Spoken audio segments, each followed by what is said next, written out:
This is the synthetic and mendacious Open University devised by Momus, a Scottish electronic folk singer.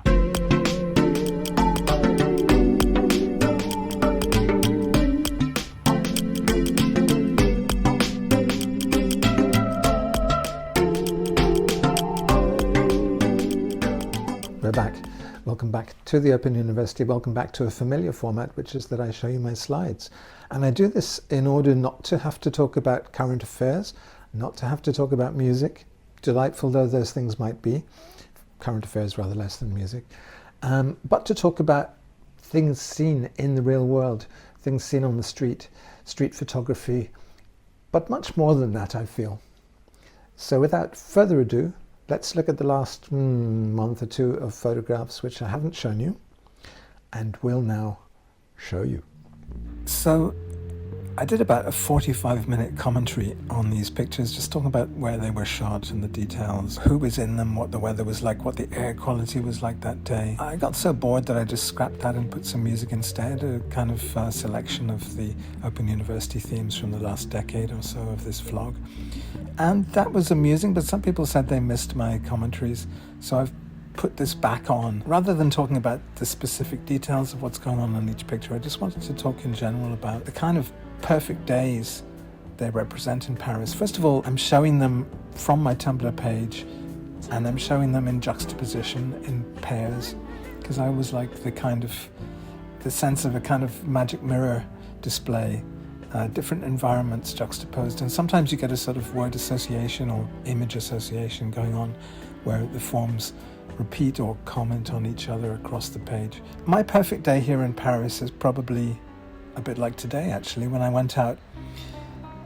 Having dressed quite carefully in shades of grey, I went out at my front door and said hello to the homeless woman who lives outside, right outside the door, and who over the years I've given a lot of money to. We have the same birthday, actually, and she's called Nadia, so I said hi to her. Increasingly, I don't have cash on me, though, to give her, because everything works through my iPhone, so being homeless is not what it used to be. People don't have coins anymore. I then went to the market, the flea market right outside, and looked around, looked at some clothes. And again, I thought, wow, I can't buy anything because these people don't accept card payments, you know. I would have to bring money out to buy things. So I was hoping I didn't see any clothes or books that I wanted. Luckily, I didn't. And then I decided to go with the one line from Gare de Lyon to the centre of town, the Palais Royal, and to go to Leitze, which is a cafe run by Taiwanese, actually, which I like. It has 3 branches, actually, in Paris. Some of them specialise more in bubble tea, others in coffee. So I got my Tokyo Blend iced latte, sat there for a while reading a book and reading various things on the LRB blog, the papers. This is something I keep talking about, this kind of disjunct between the public life of newspapers and current affairs and what's going on in the world, and the kind of things you read about, even in bookish organs like the LRB. They tend to be about how awful politics is these days. And that can depress you, especially now, I think, since we feel powerless in the wake of the US election, possibly the last ever proper US election, who knows. I think we're seeking refuge in our private lives, especially insofar as those private lives don't yet reflect the presence of Trump or the presence of the new populism and fascism in Europe, which is being endorsed by various lieutenants of Trump. So it seems like so far we're kind of spared the awfulness, but no doubt it is going to encroach on us.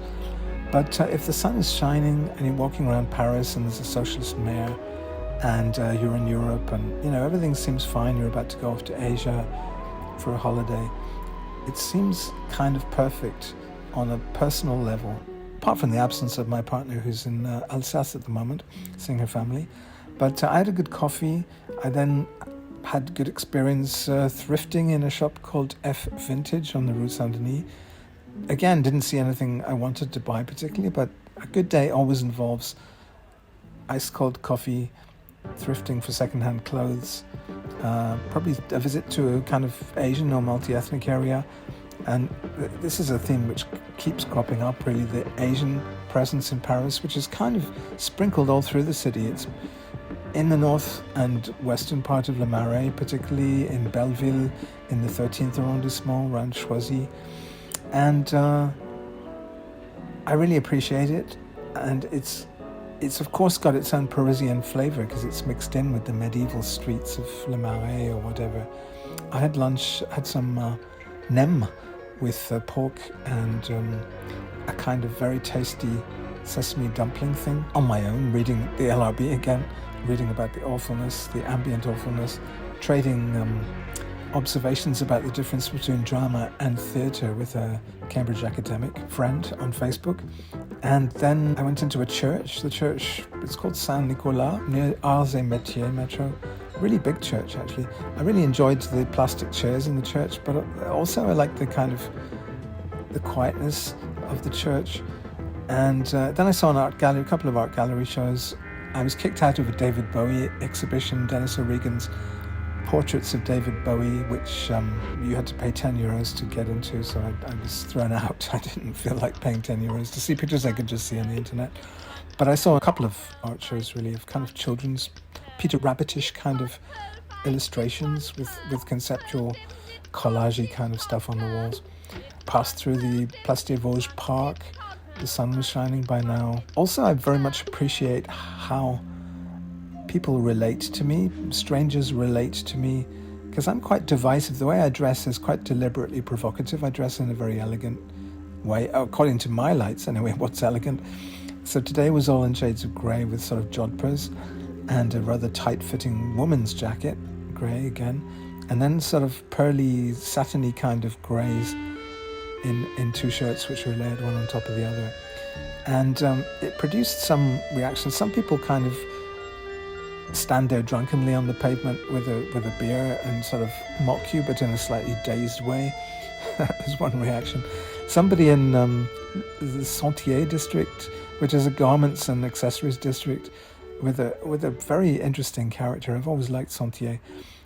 Somebody was talking to his friend and broke off the conversation to say, "Wow, monsieur, c'est vraiment." He didn't really give an adjective to say what it was vraiment, but it was obviously going to be, a very positive, c'est vraiment superbe or something like that. But I kind of ignored him. I didn't realize for a while he was talking about my garb, which he definitely was. I don't know. It's divisive because macho people are particularly offended by it. But this being central Paris, you don't get the same quantities of macho people that you would get in smaller towns or British towns or whatever. I probably wouldn't dress quite the same way in Edinburgh. Maybe I would, In Asia, you can wear what you want, especially in Japan. As a foreigner, you get away with anything. But in smaller British towns, if you're assumed to be British, you would just be seen to be up yourself or weirdly alien, freaky, mad. And people would bully you, basically. They'd shout things at you. White van man would get the window wound down and have some choice insults for you. So I really appreciate Paris, though, because there is this tradition of the dandy and the flaneur here. So I kind of very much feel as if I'm on a catwalk when I'm on these narrow streets. First of all, I like the way you relate to other people here, that you say bonjour. You have to say bonjour. Homeless people are always frisking you for money, and they always say bonjour, and I always say bonjour back to them, even if I'm not giving them money. And au revoir, and merci, and désolé. And actually, yesterday I had this encounter outside a very poncy art gallery in the Place des Vosges. I was standing there with my gym shoe, with my plimsoll kind of propped against the wall of his gallery, the side exterior wall of his gallery. And he was laying out a red carpet for some event, I don't know, an opening or something. It was one of these really bad taste petit bourgeois galleries on the Place des Vosges. They were all really trashy. But he was such a poncy man, and he came up to me and said, monsieur, and I said, I'm touching your gallery in a kind of sarcastic way. And he said, yes, with your foot. It's not very respectful. So I said, pardon, and put my foot down. But in a slightly, ridiculous way, as if to say your petit bourgeois art is mirrored by your petit bourgeois mœurs your morals as well. So you get sometimes conflictual interactions, but they're basically what I think of as a Latin environment of interaction, where you actually have to confront people because the pavements in the streets are so narrow. It's a kind of medieval Latin, bright and mostly extrovert environment with some horrible elements like motorbikes being too loud and whatever. Although if you're I try to stay on the pedestrian streets, which there are more and more of. Pedestrians, people, human beings are taking over the streets of Paris, and cyclists obviously, and la mobilité douce, as it's called, soft mobility of electric vehicles and things. But still there's a lot of huge snarl-ups and snafus and traffic jams and very bad temper on the main boulevards because people in cars in their metal suits of armour can't get anywhere. Much faster and much better to go by bike or walking. I tend to take the metro out somewhere to get away from my neighbourhood quickly and be somewhere interesting, and then I walk home from wherever that is, because Paris it's pretty compact in the city centre, and I love the density. I think compared with Berlin or compared with many other places in Europe, you have this kind of density which makes everything a lot more fun. There's a lot more detail, a lot more events per second than anywhere else. And I always used to feel when I came to Paris, when I was living in Britain, I used to often be on my way to Rome, and I'd take the trains from Britain and ferries back in those days, or hovercraft. I kind of felt when I got to Paris and spent the first night on the way to Italy that I was already in Italy, that I was in Rome already, because there's something in common between Paris and Rome that London and Paris don't have. So already you're in a foreignness. It's become over the years more domestic. I've spent several years now, 7 or 8 years in Paris.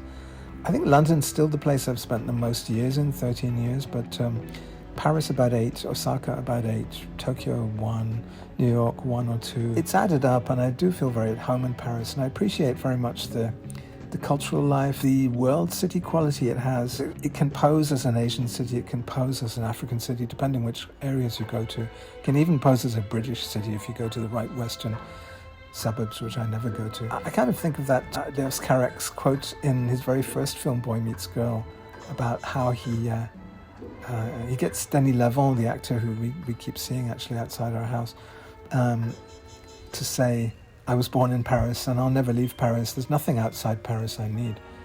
I kind of feel that. Thank you for watching, and see you next time. Open University.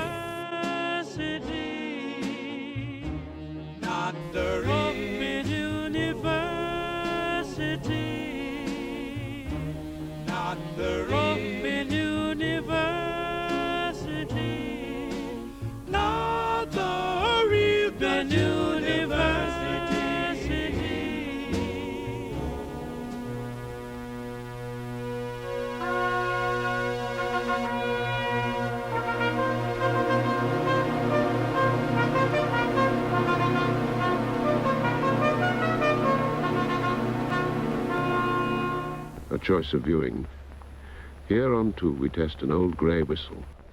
On 1, a vicious soap opera for idiots. Darkness falls across the land. Creatures crawl in search of blood.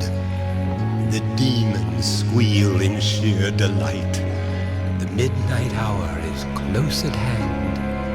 You try to run, you try to scream, but no more sun you'll ever see.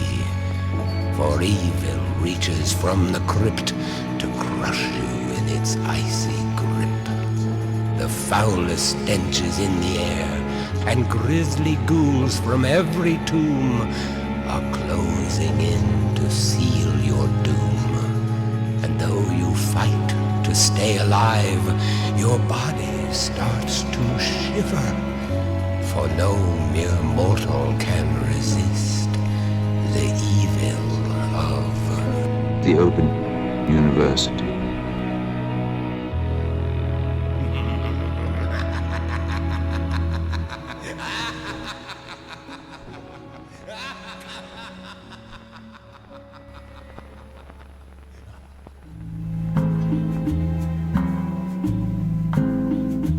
Quietism is the brilliant and disquieting new album from Momus. It consists of 14 songs in a style the veteran Scott has called melting bossa nova. There are spooky waltzes here too, lashings of synth pop and sinister easy listening. Artificial intelligence may have provided the beginnings of these songs, just as it was for the previous Momus album and indeed for my own voice. But what emerges is unmistakably a Momus album, haunted by the figures of Scaramouche, the Minotaur, zany actors, Puritans, continuity girls, self-carers and quietists, those introverts currently on the run from an all-too-real fascism which threatens to topple their ivory towers and strip them of any vestiges of liberty and the last rags of their dignity. Buy a copy today before orange-skinned bullies rise up, crack down, smite the quiet, and remove quietism from sale.